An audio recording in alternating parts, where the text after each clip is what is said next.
जिस तरह खूबसूरती के लिए चांद पर दाग का होना जरूरी है, जिंदगी जीने के लिए शान और शोहरत का होना जरूरी है। शान और शोहरत के साथ इज्जत का होना जरूरी है। उसी तरह किसी भी कामयाब मर्द के पीछे औरत का होना जरूरी है।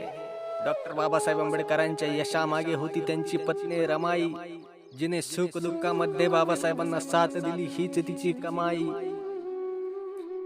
रमाई 9 वर्षांची असताना तिचं लग्न झालं, तेव्हा तिला हे माहीत नव्हतं की आपलं लग्न कुणाबरोबर झालं ते।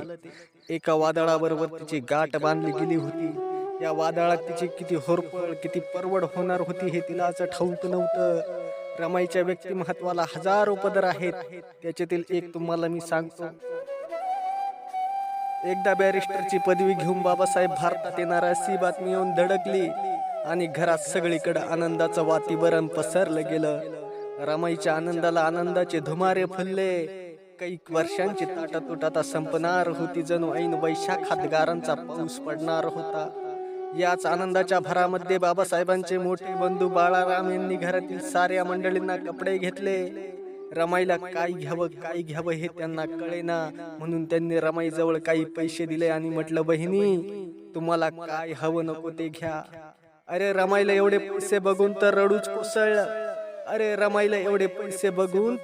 कोसळलं। कारण बऱ्याच दिवसांनी ती एवढे पैसे बघत होती। अरे त्या पैशातून तिनं काय घेतलं तुम्हाला माहिती आहे? अरे त्या पैशातून तिनं स्वतःसाठी काहीच घेतलं नाही। तिनं घेतलं बाबासाहेबांसाठी जेवायला बसायला पाट, नेसायला धोतर आणि झोपायला गादी। आणि यातच माझ्या रमाईचे सारे पैसे संपून गेले। अरे स्वतःसाठी काहीच उरलं नाही। आणि अशातच बाबासाहेब आंबेडकर भारतात येण्याचा दिवस ठरला। सर्व कार्यकर्ते जय्यत तयारीला लागले आणि सर्व कार्यकर्ते बाबासाहेब आंबेडकर की जय म्हणत बंदराकडे निघाले। आणि हे दृश्य माझी रमाई स्वयंपाकघराच्या खिडकीतून बघत होती आणि ढसा रडत होती। कारण सर्वजण बाबासाहेबांच्या स्वागताला जाणार आणि ती मात्र जाऊ शकत नव्हती। कारण तिच्याकडे एकच लुगडं होतं आणि तेही 17 ठिगळांचं। तिच्या मनाची नुसती घालमेल चालू होती। आणि अशातच तिला आठवलं की एका समारंभामध्ये शाहू महाराजांनी बाबासाहेबांना एक जरी पटका म्हणून भेट दिलता। माझी रमाई उठली, सारं सामान धुंडाळलं, तो जरी पटका शोधून काढला आणि तो जरी पटका नेसून माझी रमाई बाबासाहेबांच्या स्वागताला बंदरावर जाऊन पोहोचली।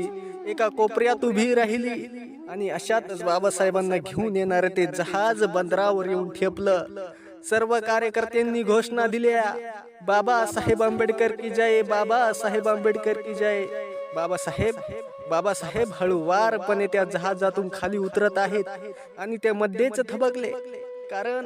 कारण त्यांची नजर एका कोपऱ्यात उभ्या असलेल्या रमाईवर पडली। नजरेला नजर भिडली, काळजाला काळीज भिडलं, डोळ्यांची भाषा डोळ्यांना कळाली आणि एकाच वेळी दोघांच्याही डोळ्यातून घळघळा अश्रू वाहू लागले। कारण एवढ्या गर्दीत बाबासाहेबांना कळालं की मी बॅरिस्टर असून सुद्धा माझी बायको माझ्या स्वागताला पटका निसून आली। अरे रमाई जेव्हा बाबासाहेबांच्या स्वागताला पटका नेसून निघाली, तेव्हा शेजारच्या आयाबाया तिला चेष्टेवारी विचारत होत्या, अगं ए रमा, एवढी नटून थटून तू कुठं निघालीस ग?